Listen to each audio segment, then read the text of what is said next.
Okay, part two. So, can the brain recover from brain damage from emotional abuse? From a physical standpoint, no. The amygdala cannot shrink, the hippocampus cannot grow, and the prefrontal cortex cannot grow either in size. But what it can do is we can work with the neuroplasticity of the brain and re-hardwiring the brain. So this is something that therapists have now taken on learning, that it's all about the neural pathways in the brain that have been created from a very young age. So when you were born, from 0 to 4 is when your emotional, the prefrontal cortex, everything, and the emotional part of the brain is developing. That's the part that's being affected. So if you're hardwired from abuse and neglect or childhood trauma, that is definitely what causes the brain damage in the first place, and you have to rewire these pathways. So you've been taught to be in survival mode from day one, and that your environment is not safe. It's what creates this hypervigilance and our amygdala to be so severely affected.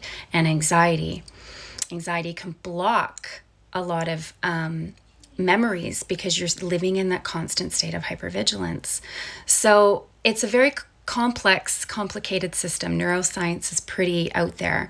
I will do more videos on the vagus nerve and the sympathetic nervous system and how trauma affects both of those. But we now know that trauma lives in our tissues in our body. And when we feel emotions, this is why we can be so emotionally dysregulated, is that it's your trauma response. So our bodies don't know the difference between like what happened 20 years ago to what's happening right now. You still get the same feelings that come up, that nervous feeling in the pit of your stomach, or a tight chest, or when I feel angry, I clench my jaw.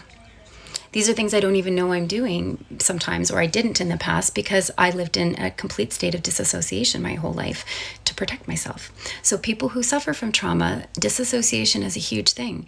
And this is what makes us live on autopilot, not recognize what we're doing, and we just relive these patterns over and over and over again.